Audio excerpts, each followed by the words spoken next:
The ISD. A lot of people tried to defend the old board and what was there. I think it's like a gift from God to remove those people because they weren't there for the right reasonings.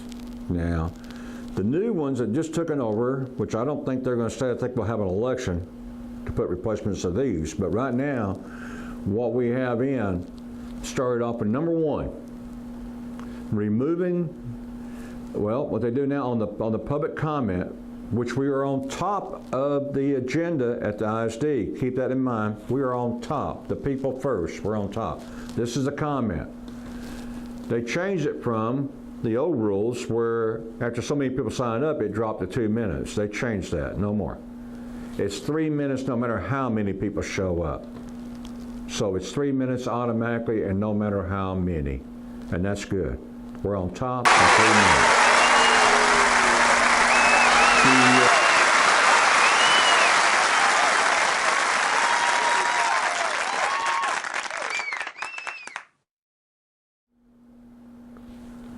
Now the Commissioners Court, Hemel O'Hara, had the comment meeting and the Commissioners' announcements on the bottom of the agenda.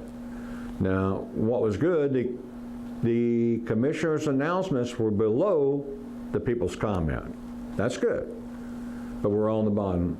So I asked Tim O'Hara to move it to the top. And he did, not because I asked, but because it had merit. Or, you gotta watch this stuff sometimes. When you think they're doing something for you and us, sometimes the second step in is really for them. But we'll see, okay? We'll see.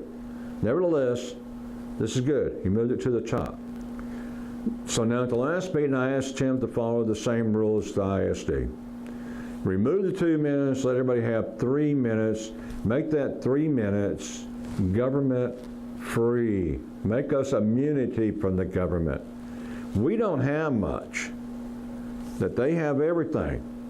They have our money, they have the power, they have control, they have it all.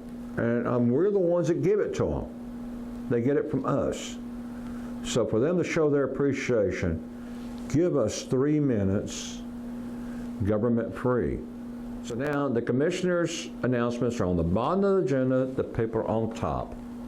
That's good. Regardless of whatever, this is where I'm working at, is our system first. It needs to be fixed before we start worrying about issues. People can still yell about the issues, but you got to get to the heart of the problem and fix the system first, and then the issues will be easier addressed and have a better chance of a solution to them. But first, the system. The system's not working, then you don't have anything. Trust me, you don't have anything. So, but anyway, did move it to the top. Let's see if they'll open it up and give 3 minutes to the people down. We'll see if we can get that. Now, let's move over to the City Council. Now, our Mayor Council, a couple of years ago, the first thing she did was took us off the agenda completely. We weren't even on the council agenda. I asked to move us from the bottom to the top. Mayor Parker did. She moved us from the bottom to the top and right on out through the roof. Gone. Bye-bye. So, and there wasn't. And we've had to yell and yell. So, we finally got back on there, and here's what we got in place. So we're at the bottom of the agenda. Council's announcements are at the top, so we had to watch their celebrity show for 30 minutes. People come there because they're doing their civic duty, and they don't want to sit there and watch that. They want to get out. They want to get done and go. And this is why it's so important to put our comment meeting, and while we're on the bottom, more to this than a lot of people realize. If we're on top, like we should be, the people zoning in for zoning cases that don't want to be there actually hear us, and they get educated of what's going on in our city. They get news that they don't get on local media or our council members will give stuff. So that's why they put us on the bottom. Much easier to do their corrupt ways with us on the bottom. But if we're on top, we're exposing it. People seen it.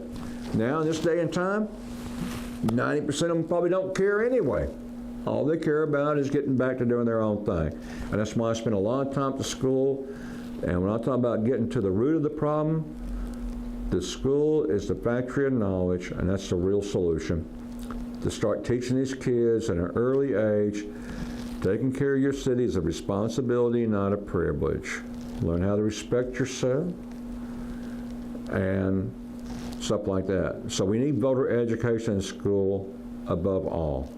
Here's some voter education right here, local voter education. Before you re-elect your council member, I would say in January, request their expenditures from January to January, 26 to 20. Get the expenditures. This shows you how they manage their money and where they're going. This gives you an insight on your council member. That's local voter education right there. These expenditures should be posted on the city website, and every penny, from a stick of gum to a flight to China, should be listed on that website. No marking out, no blacking out, none of that. If they can't show us where the money's going, it don't need to be spent there. I've got their expenditures, and they got a lot of stuff blacked out, and they got things that never been answered. So, but it's, you know, so if you want to learn about your council member and get a good council member and do your homework, transparency is number one. If they don't answer questions, that should be enough there. Send flags up. So anyway, my thing is move our comment meeting from the bottom to the top, and that'll be a weapon. And what we got is we have 2 council meetings now a month. This city's 11th, and they're proud how fast we have grown and grown and grown, and they reduced the council meetings now to 2. And we only had 1 in May. So.